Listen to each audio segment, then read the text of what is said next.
Angel Reese and Caitlin Clark will face off during WNBA's first-ever Rivals Week. The WNBA is kicking off its first-ever Rivals Week with its two superstars, Angel Reese and Caitlin Clark, after making headlines in 2023 following their intense showdown during the NCAA National Championship, where Reese and the LSU Tigers emerged victorious. Basketball fans can't seem to get over the competition between these two. Now, the WNBA is leaning into the battle, which is sure to draw eyes and attention. On social media, the WNBA's official account posted about their first-ever Rivals Week, which will feature explosive showdowns between teams like the New York Liberty and Minnesota Lynx, and, of course, Reese's Chicago Sky and Clark's Indiana Fever.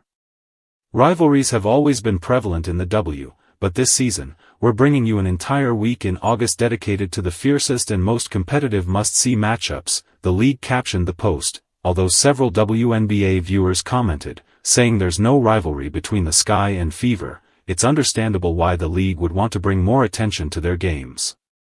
According to CBS Sports, one of their matchups last year, where the Fever won 91-83, delivered an average television audience of 2.25 million viewers, the largest figure for any WNBA regular season game in 23 years. In early April 2025, amid that year's March Madness contest, Reese reflected on the time she won a national championship against Clark and the Iowa Hawkeyes. On X, she opened up about the moment and admitted it had a positive impact on her life. Democrat Minnesota, she wrote. I won a natty 2 years ago today, and it changed my life forever. During LSU's matchup against Clark and the Hawkeyes, Reese played 29 minutes and scored 15 points.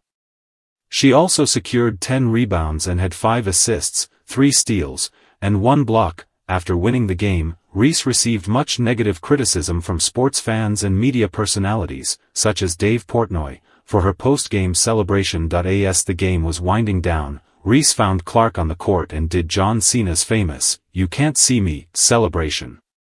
Viewers slammed the young baller for displaying what they believed was unsportsmanlike conduct. However, Reese was unbothered by the labels. Later, she opened up about her relationship with Clark and said there was no bad blood between them. I don't think people realize it's not personal, the LSU star said. Me and Caitlin Clark don't hate each other. I want everybody to understand that. It's just a super competitive game and I would just wish people realized that. She went on to say that her competitive nature on the court is just part of who she is. I have plenty of friends on the court that I talk to outside of the game. But when I get between those lines, we're not friends. We're not buddies, she said. I'm going to talk trash to you. I'm going to do whatever it takes to get in your head the whole entire game, but after the game, we can kick it. I don't think people really realize that, and that's fine. I'll take the villain role. Following the 2024 WNBA season, several of the league's biggest stars, including Reese, joined a new 3x3 league called Unrivaled. Reese played for the Rose BC alongside players like Chelsea Gray, Lexi Hull, and Kalia Copper. After a rocky few first games, Reese and the rest of the Rose BC improved their skills as a unit and came back to win the league's first-ever championship title, where they defeated the Vinyl BC with a score of 62-54. Along with a championship title, Reese was also named Unrivaled's first-ever Defensive Player of the Year, DPOY. According to a press release sent to The Blast, the honor came after the Bayou Barbie, 22, received the most combined weighted votes from Unrivaled players and coaches, as well as a national panel of sportswriters and broadcasters. Reese led the league in rebounds, averaging 12.1 per game, and also led her team in blocked shots. Reese was the anchor all season for the best scoring defense in Unrivaled, allowing 65.2 points per game, the release stated.